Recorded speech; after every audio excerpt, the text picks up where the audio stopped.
दोस्तों नमस्कार। आशा है कि आप अच्छे होंगे।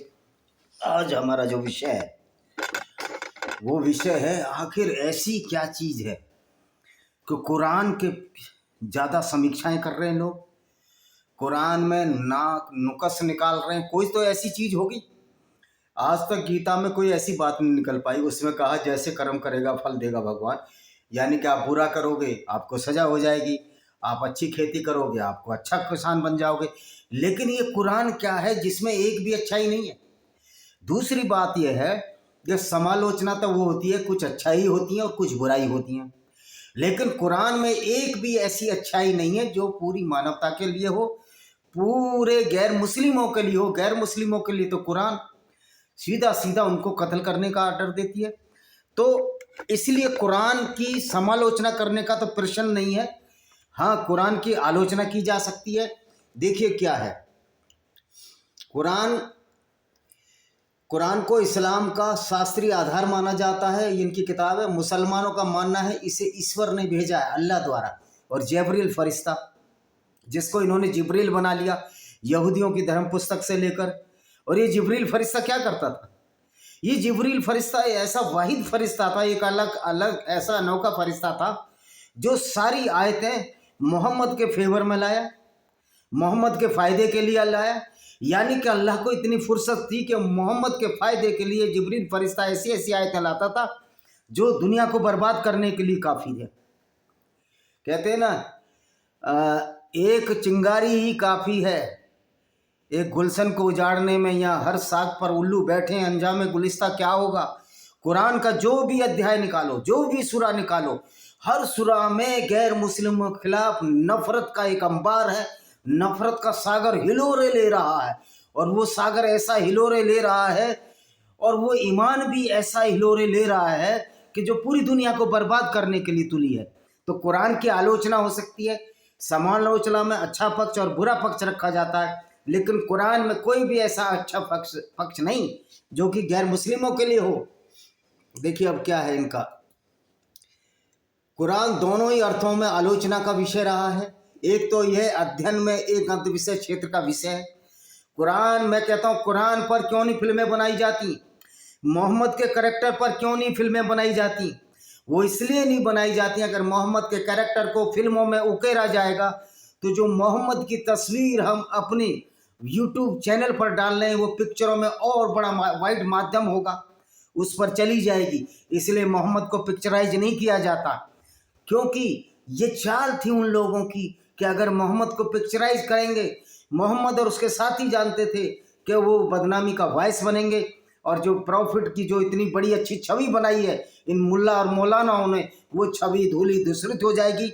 लेकिन आज लाखों यूट्यूब सोशल मीडिया का ज़माना, फेसबुक का ज़माना है, टेलीफोन और व्हाट्सएप पर कुरान की आयतों को पढ़ा जा रहा है। कुरान की आयतों को पढ़ पढ़कर ये सच्चाई सामने आ रही है कि कुरान आलोचना का विषय क्यों है। आखिर यही क्यों किताब है जो आलोचना का विषय बनी है, और ये सिंगल किताब है जिसको अल्लाह ने भेजा, जो बड़ा रहमत वाला, बड़ा दयालु है।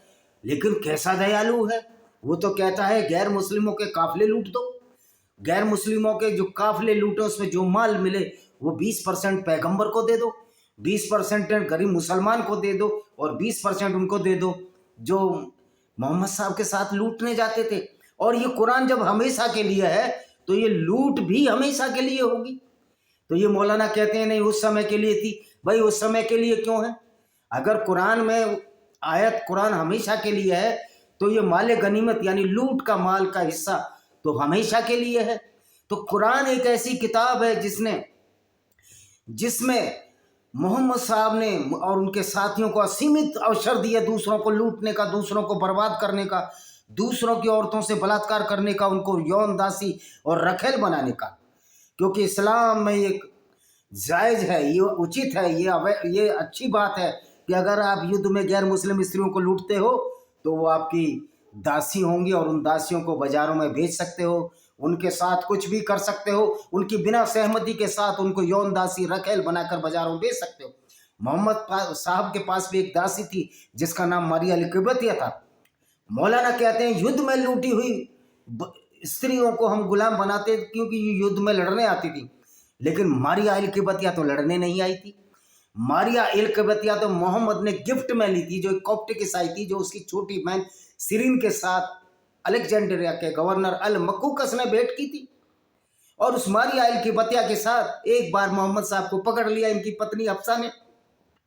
तो इन्होंने फिर एक आयत उतार दी कि मोहम्मद चाहे जिस भी औरत को हिबा कर सकता है, यानी जिस उसके साथ कुछ भी कर सकता है। तो ये मोहम्मद का जो अल्लाह था, ये मोहम्मद के फायदे की आयतें लाता था, इसमें पहले पूरी दुनिया का विनाश हो जाए। और निश्चित तौर पर जो कुरान की आइडियोलॉजी है पूरी दुनिया के विनाश का बायस बनी हुई है, क्योंकि इसकी हर आयत पढ़ो उसमें यही खून खराबा।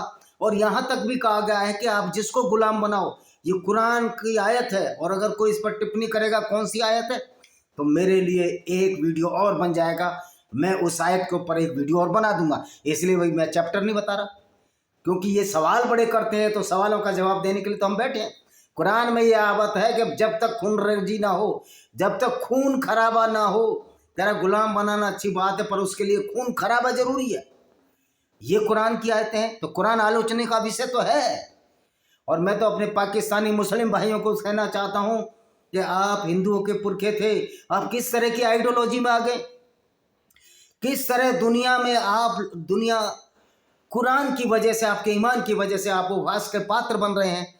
क्या आप ये विश्वास करेंगे, क्या ये आप चाहेंगे कि आपका नबी एक ऐसा नबी हो जो कि इस तरह की बातें करता हो, जो कि दुनिया के किसी भी अच्छे इंसान के लिए अच्छी नहीं है, चाहे वो लूट हो, चाहे वो कत्ल हो, चाहे वो लूट में से हिस्सा लेना हो, जो कि मोहम्मद साहब लेते थे, और कुरान में इसको माल गनीमत कहा गया है।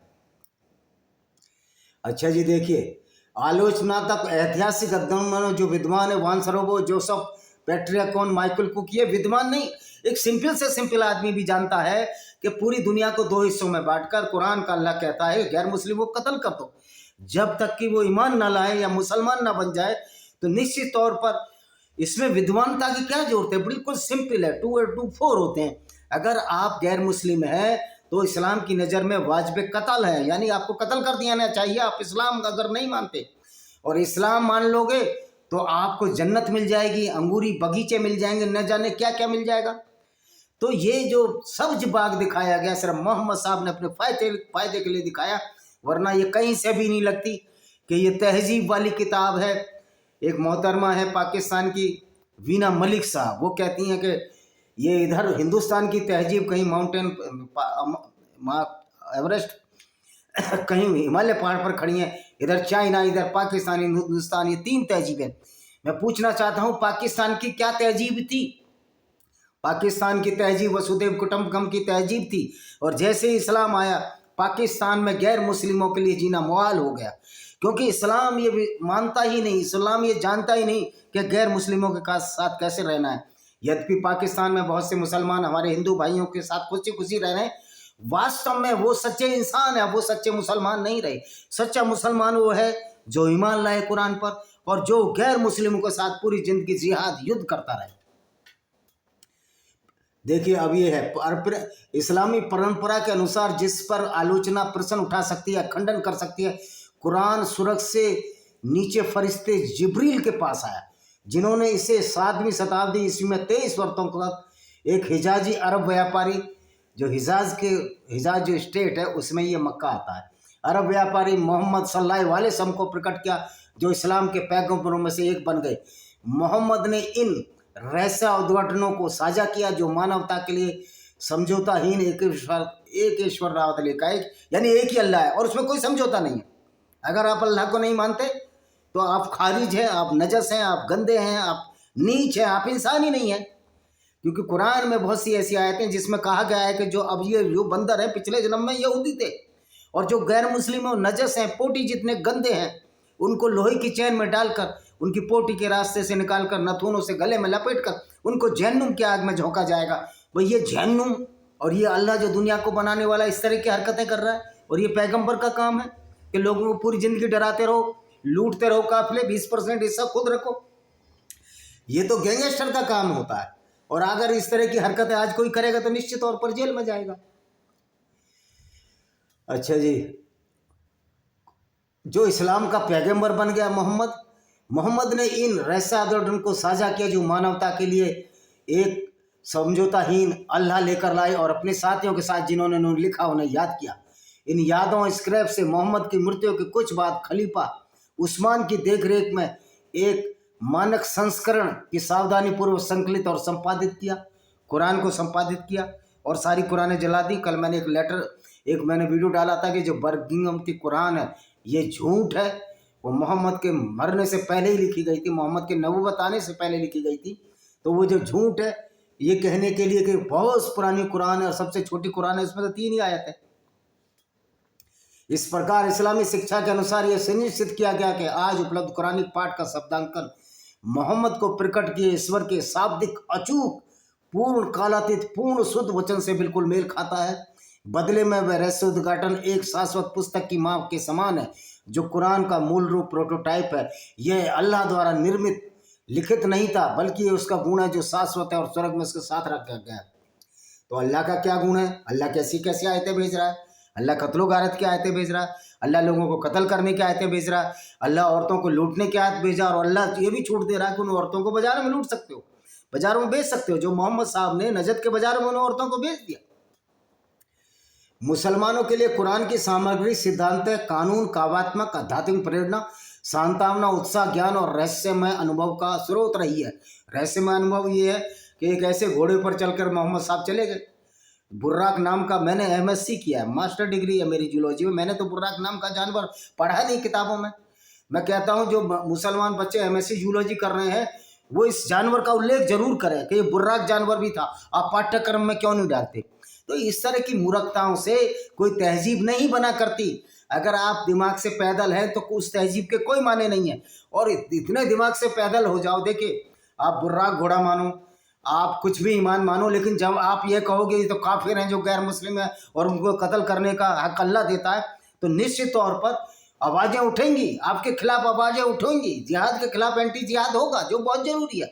कोई भी व्यक्ति दूसरों के हाथों सिर्फ इसलिए कत्ल हो जाए कि वो गैर मुस्लिम है, इस अत्याचार को सहने वाला बहुत बड़ा पापी है। कृष्ण भगवान ने भी कहा है कि जो अत्याचार सहता है वो बड़ा पापी है। और हम कितने पापी हो चुके हैं कि हम सही बात को आवाज़ नहीं उठा सकते।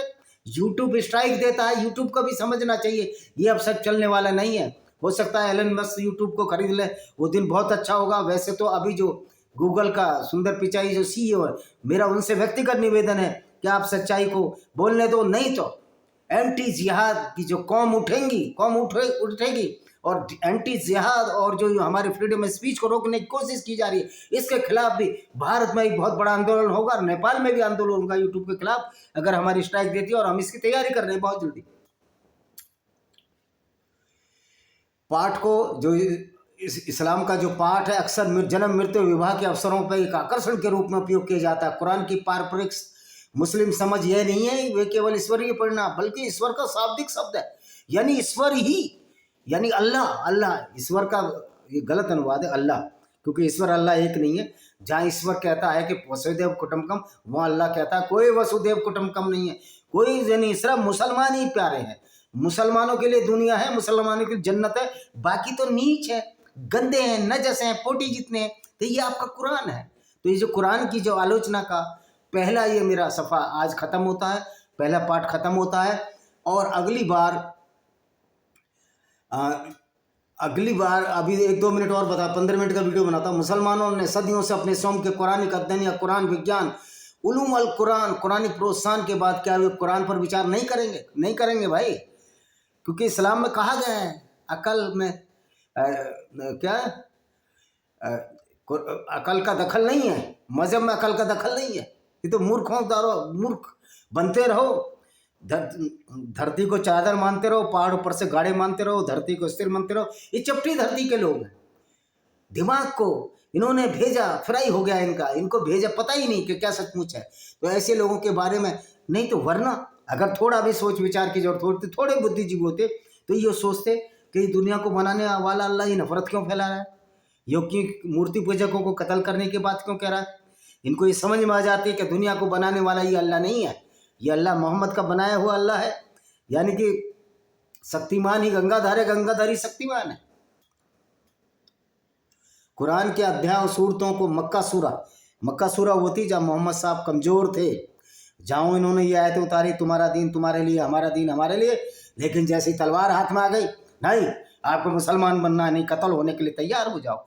ये तो अलाउद्दीन खिलजी ने कहा, ये तो तैमूर लंग ने कहा, यही तो नादिर शाह ने कहा, ये सारे लुटेरे अहमद शाह अब्दाली, गजनी और गोरी, ये इस्लाम की इसी ट्रेडिशन के साथ आए, मूर्तियां तोड़ी, उनको लोगों को मुसलमान बनाया, जबरदस्ती लोगों को ले गए, उनको गुलाम बनाया। और कुछ तो इतने गुलाम ले जाए गए नादिर शाह द्वारा, अहमद शाह अब्दाली द्वारा, कि वो ठंड में रास्ते में मर गए। उनको मुसलमान बनाने में विश्वास था, इस्लाम इंसान बनाने में नहीं, क्योंकि इंसान बनना बड़ा मुश्किल काम है।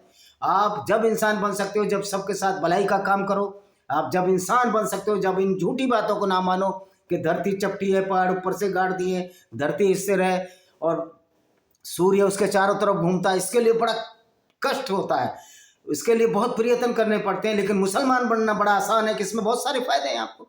आप एक ग्रोह बनाइए, जिहाद असगर के नाम पर लोगों को कत्ल कर दीजिए, उनको लालच दीजिए कि या तो मुसलमान बन जाओ, अगर मुसलमान नहीं बनते तो हमें जजिया गुंडा टैक्स दे दो, और गुंडा टैक्स नहीं देते तो कत्ल हो जाओगे, और कत्ल होने के बाद जो जमीन और जायदाद गैर मुस्लिमों की ये मुसलमान छीन लेते थे, इस्लामिक विचारधारा छीन लेती। आज जो वक्फ बोर्ड है भारत में जो जमीनें छीन रहा है वो इसी तरह छीनी गई, क्योंकि औरंगजेब के ज़माने में और दूसरे ज़माने में कत्ल कर दिए गए हिंदू, उनकी ज़मीनें इन्होंने ले ली इस्लामिक शासकों ने। और उसमें ये कांग्रेस, एक तो कड़वा दूसरा नीम चढ़ा।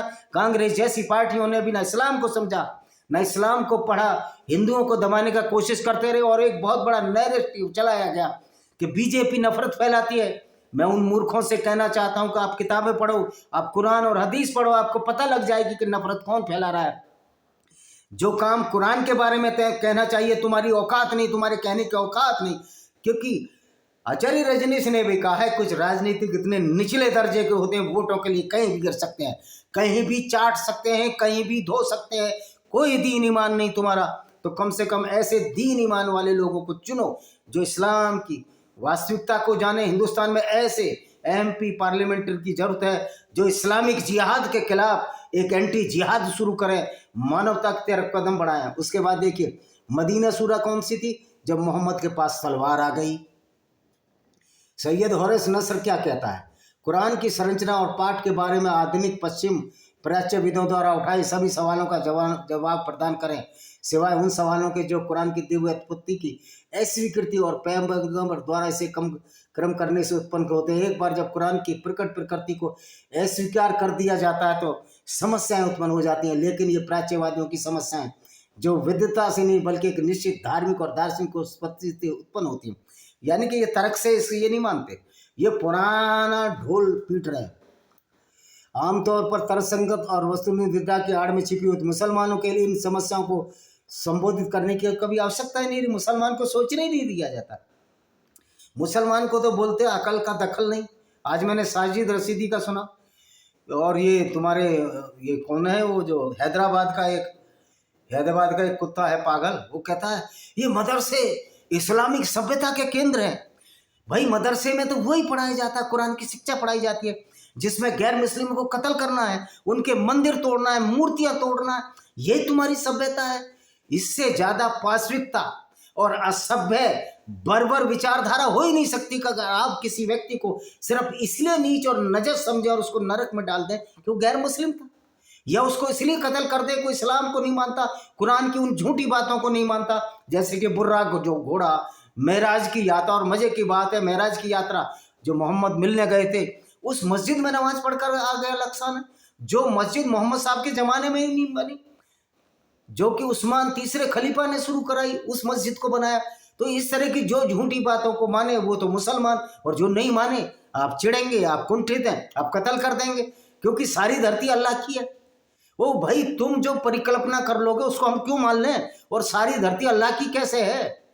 ये सारी धरती उन लोगों की है जिन्होंने मानवता की रक्षा की, जिन्होंने मानवीय कानून बनाए, मानवीय पहलू को समझा। लेकिन आपका कुरान, आपका इस्लाम मानवीय पहलू नहीं जानता, ये सिर्फ एक डिक्टेटरशिप जानता है। और मजे की बात है उस डिक्टेटरशिप के पीछे बुद्धिहीनता छिपी हुई है, जिसमें बुर्राक जानवर, धरती को चपटी मारना, सूर्य को चारों तरफ धरती को घुमाना, पहाड़ ऊपर से गाड़ना, तो इस तरह की बातों से कोई तहजीब नहीं चला करती। ये कोई तहजीब नहीं है, कोई विचारधारा नहीं है, ये एक बहुत बड़ा गलतफहमी है, ये गुमराही है, ये फितना है जो पूरी दुनिया को बर्बाद करने के लिए आया है। तो हम चाहते हैं कि हमारे मुस्लिम भाई इस सच्चाई को समझें, वास्तविक सच को समझें और सचमुच मानवता की तरफ कदम बढ़ाएं, एक अच्छा इंसान बने बजाय कि एक अच्छा मुसलमान बनने के। क्योंकि अच्छा मुसलमान बनने के बाद तो आपको वही शिक्षा दी जाएगी मदरसे की।